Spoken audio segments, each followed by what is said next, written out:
To the east, at Crash Site 2, the Somalis have it surrounded and advance on the injured Durant.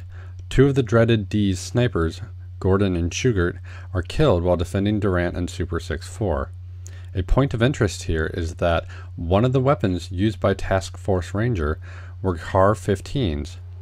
One of these was carried by Mike Durant. These assault rifles used a tungsten carbide 5.56 green tip ammo. This ammo is not armor penetrating. However, it does have enhanced penetration and tumbling. The use of hollow point rounds are against the Hague Convention, and so this is a means of achieving a similar effect.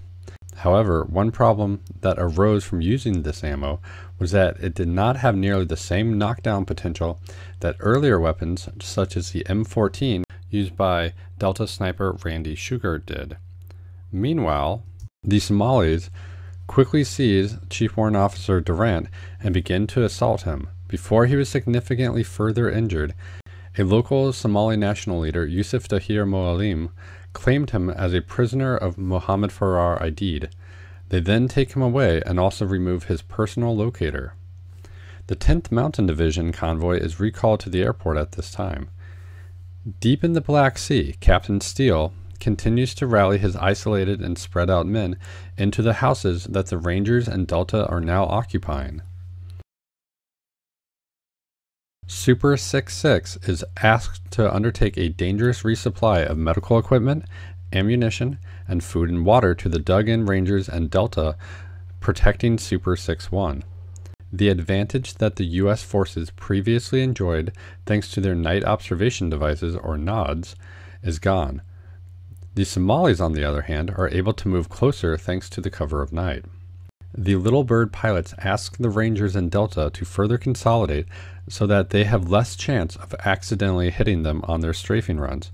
Captain Miller and Captain Steele disagree over how to proceed at this point. Captain Miller wants to be more aggressive and to move their position into an overwatch of the crash site, while Captain Steele wants to remain where they are due to the amount of injured they have and that the Somalis have them cornered.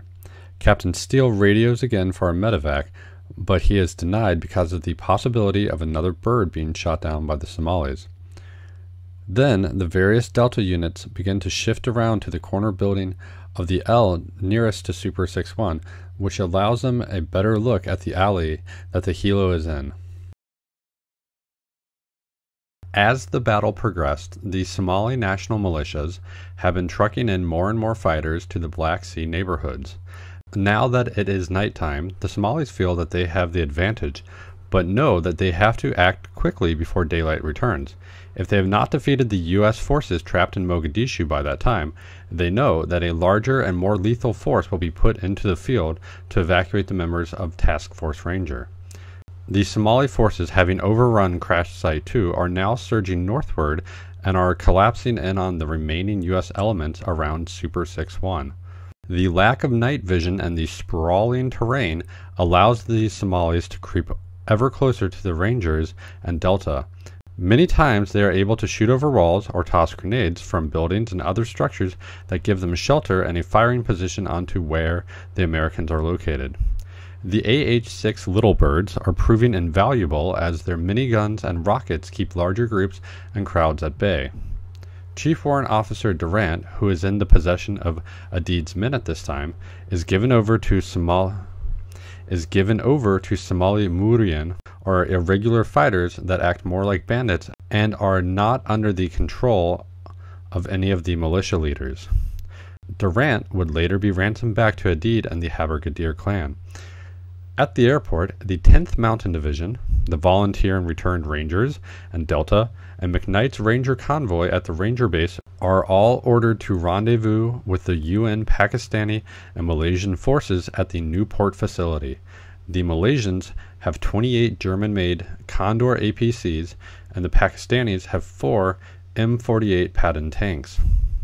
The Newport facility was the entry point for the large amounts of food aid that was brought in by the UN. When the food aid was distributed, it was often seized by the various Somali clans as a way of maintaining power. The increased force presence of the UN and Task Force Ranger jeopardized this revenue stream that the Somali clans depended on, along with illegal arms sales and the narcotic trafficking of khat. Sergeant Eversman, who was the leader of Ranger Chalk 4, which was the same chalk that had the injured Private First Class Blackburn, is tasked with the security of the Ranger base in case of a possible counterattack by Aidid and the Somali National Army.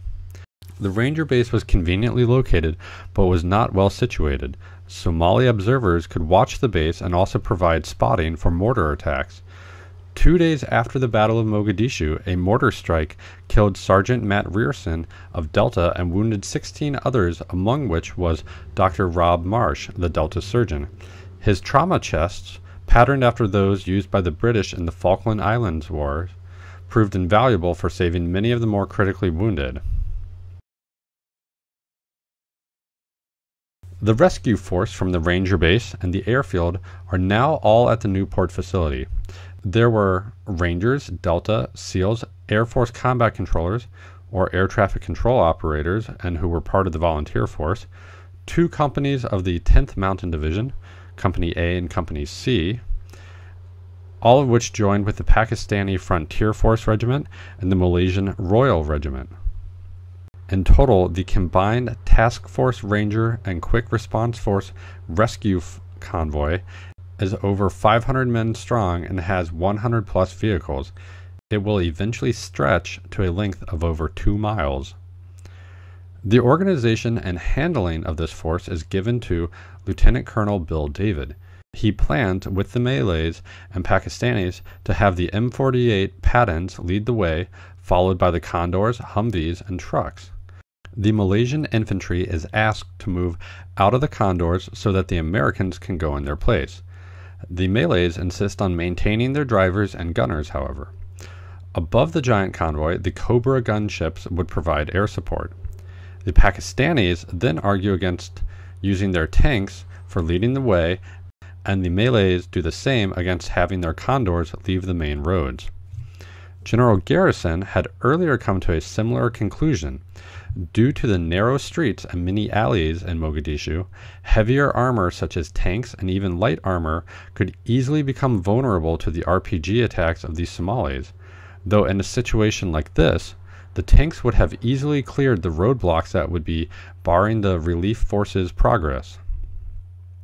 A compromise is reached, and the Pakistanis agree to lead with their tanks. Then the Condors would take the lead, and once near the crash sites, the U.S. forces would proceed on foot.